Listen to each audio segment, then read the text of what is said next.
અમદાવાદ શહેરમાં વરસાદ હોય કે ના હોય પણ ભૂવા પડવાનો સિલસિલો યથાવત રહ્યો છે। ત્યારે અમદાવાદ મહાનગરપાલિકા દ્વારા એક તોડ શોધી કાઢવામાં આવ્યો છે। ગટર લાઇનમાંથી નીકળતા ઝેરી ગેસના કારણે જે ભૂવા પડે છે તે હવે વેન્ટિલેટિંગ કોલમ દ્વારા જમીનમાંથી બહાર લાવવામાં આવશે। જે સ્થળેથી ડ્રેનેજ લાઇન પસાર થાય છે અને ખાસ કરીને જ્યાં સૌથી વધુ ભૂવા પડે છે ત્યાં વેન્ટિલેટિંગ કોલમ બનાવવામાં આવશે। આમ દરેક ઝોનમાં 100 લેખે કુલ 700 વેન્ટિલેટિંગ કોલમ તૈયાર કરાશે। આ કોલમ દ્વારા મિથેન ગેસ બહાર નીકળશે અને ભૂવા પડવાની ઘટનામાં ધીમે ધીમે ઘટાડો જોવા મળશે। હાલ પ્રાયોગિક ધોરણે આ કાર્ય હાથ ધરવામાં આવ્યું છે।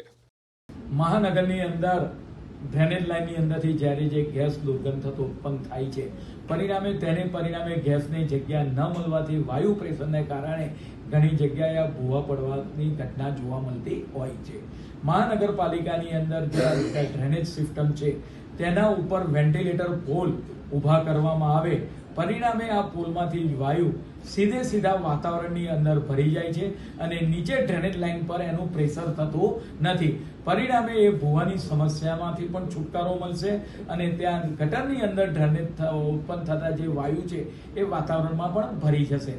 પરિણામે આવનાર સમયગાળા દરમિયાન આજે એક ઝોનની અંદર આ પ્રક્રિયાનું ટેન્ડર મંજૂર કરવામાં આવ્યું છે।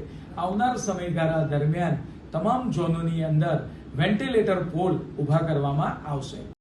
અમદાવાદ શહેરમાં વરસાદ હોય કે ના હોય પણ ભૂવા પડવાનો સિલસિલો યથાવત રહ્યો છે। ત્યારે અમદાવાદ મહાનગરપાલિકા દ્વારા એક તોડ શોધી કાઢવામાં આવ્યો છે। ગટર લાઇનમાંથી નીકળતા ઝેરી ગેસના કારણે જે ભૂવા પડે છે તે હવે વેન્ટિલેટિંગ કોલમ દ્વારા જમીનમાંથી બહાર લાવવામાં આવશે। જે સ્થળેથી ડ્રેનેજ લાઇન પસાર થાય છે અને ખાસ કરીને જ્યાં સૌથી વધુ ભૂવા પડે છે ત્યાં વેન્ટિલેટિંગ કોલમ બનાવવામાં આવશે। આમ દરેક ઝોનમાં 100 લેખે કુલ 700 વેન્ટિલેટિંગ કોલમ તૈયાર કરાશે। આ કોલમ દ્વારા મિથેન ગેસ બહાર નીકળશે અને ભૂવા પડવાની ઘટનામાં ધીમે ધીમે ઘટાડો જોવા મળશે। હાલ પ્રાયોગિક ધોરણે આ કાર્ય હાથ ધરવામાં આવ્યું છે।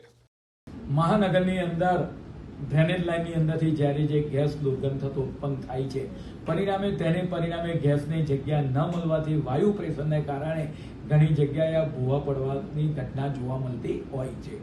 મહાનગરપાલિકાની અંદર જે ડ્રેનેજ સિસ્ટમ છે તેના ઉપર વેન્ટિલેટર પોલ ઊભા કરવામાં આવે, પરિણામે આ પોલમાંથી વાયુ સીધા વાતાવરણની અંદર ભરી જાય છે અને નીચે ડ્રેનેજ લાઇન પર એનું પ્રેશર થતું નથી।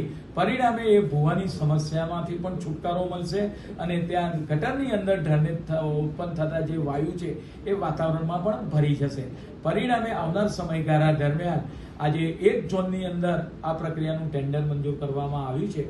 આવનાર સમયગાળા દરમિયાન તમામ ઝોનોની અંદર વેન્ટિલેટર પોલ ઊભા કરવામાં આવશે।